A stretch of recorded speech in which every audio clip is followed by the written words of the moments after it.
మనసుకు చాలా చాలా దగ్గర వాడు. అందశ్రీ గారి యాదిలో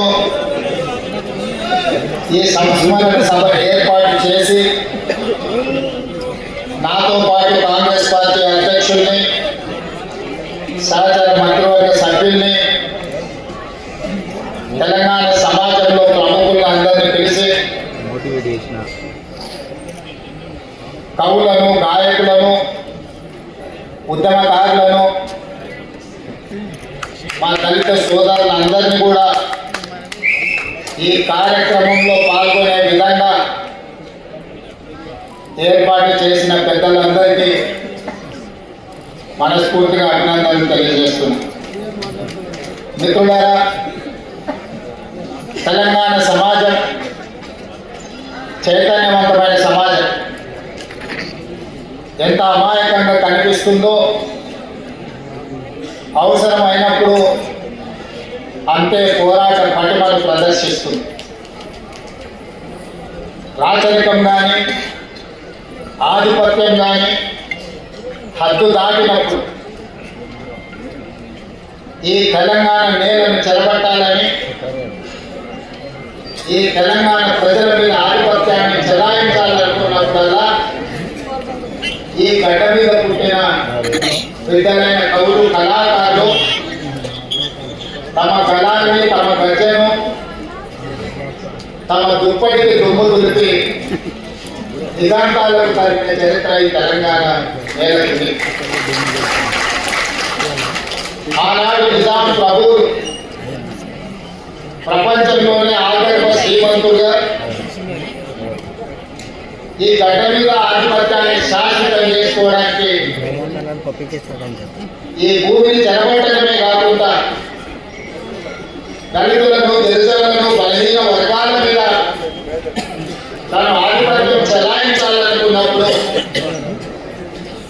ఆ చెలాయిస్తున్న సందర్భంలో బండి కట్టి ఏ బండిలో పోతారు నిజాం సర్కారు అని బండి యాదగిరి కళ విప్పుతే నిజాం సర్కారు గీతమే కదిలింది.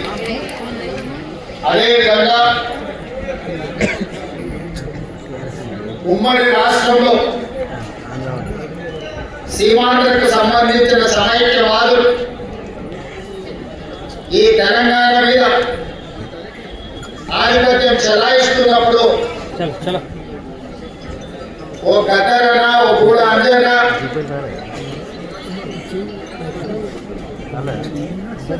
ఓ అందశ్రీ, ఓ కోరిక ఎక్కన ఇక మీద ఆధిపత్యానికి చర్మగీతం పాడాల్సిందే,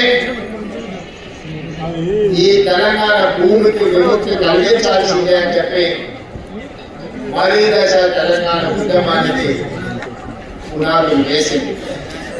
అందులో భాగంగానే బడికి వెళ్ళని, బడి ముఖమే చూడని అందశ్రీ అన్న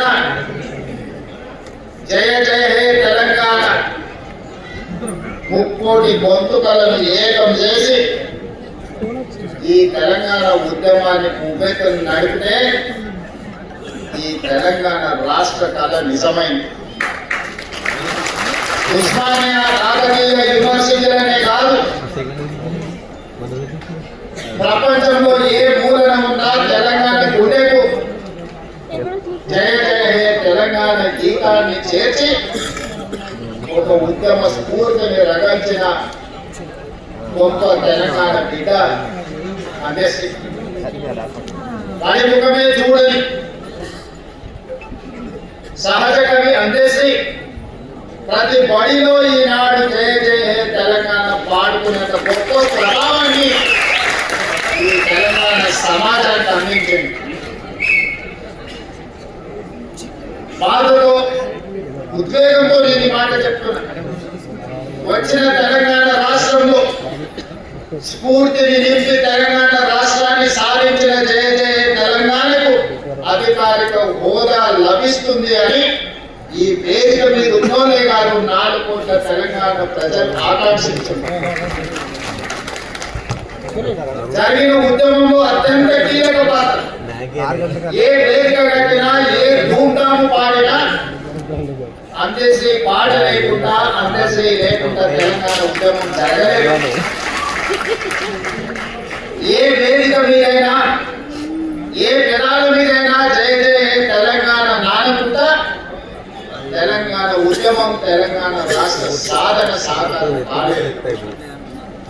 అలాంటి గొప్ప స్ఫూర్తి వచ్చిన తెలంగాణ రాష్ట్రంలో రాష్ట్రీయ గీతంగా తెలంగాణలో వెలువొందుతుందని 4 కోట్ల ప్రజలు అనుకున్నప్పుడు ఆనాటి పాలకుల నిర్ణయాల వల్ల జయ జయ జయ తెలంగాణ మూగపోయింది.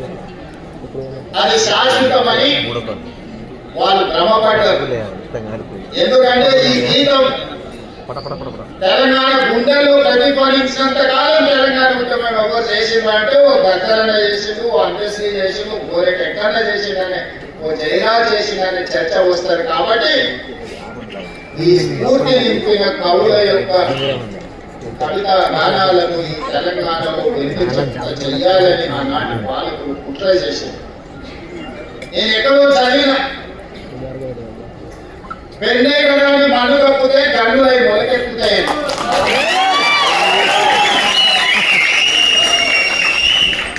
అవినాశ పెన్నుల మీద మన్ను కప్పితే అవి గన్నులై మొలకెత్తుతాయి, ఈ గడీలను కుప్ప కూలుస్తాయన్న నినాదాన్ని నిజాన్ని చేసిన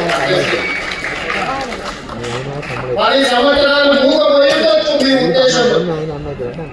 కానీ తెలంగాణ ప్రజల గుండెల్లో నిత్యం గానమై జయ జయ జయ తెలంగాణ జనాలు పాడుకున్నారు. నేను చేసింది ఏమీ లేదు, తెలంగాణ ప్రజలు పాడుకున్నది 4 కోట్ల తెలంగాణ ప్రజలు కోరుకున్న జయ జయ తెలంగాణ రాష్ట్రీయ గీతంగా ప్రకటించడమే కాకుండా ఈనాడు చదువుకునే ప్రతి బడిలో పాడాలి, చదువు చెప్పే ప్రతి పుస్తకంలో రాయాలి అని ఈ ప్రభుత్వం ప్రజా ప్రభుత్వం కాబట్టి నిర్ణయం తీసుకొని ఈనాడు పాఠ్య పుస్తకాలలో మొదటి అంశంగా జయ జయ తెలంగాణను చేర్చడం జరిగింది.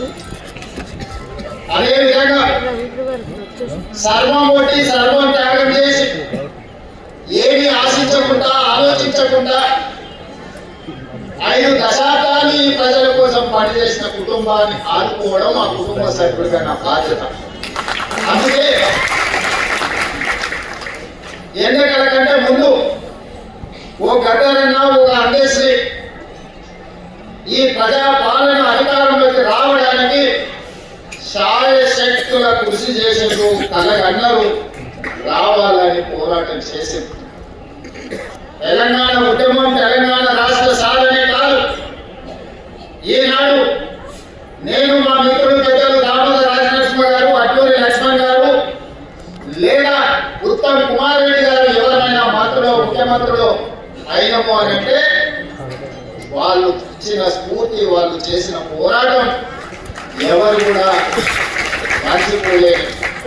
అందుకే ఒక గద్దరను ఒక అంత్యశ్రీ ఈ ప్రభుత్వ పెద్దలకు ఒకవేళ అనుకోని అకాల మరణం వస్తే ఏ విధంగా ప్రభుత్వం పెద్దలను ఆదుకుంటామో ఈ తెలంగాణ సమాజానికి పెద్దలైన గద్దరను అంత్యశ్రీ ఈ ప్రభుత్వం ఆదుకుంటుంది, భవిష్యత్తులో అంటే నిలబడుతుంది అని చెప్పి అభిమానులందరికీ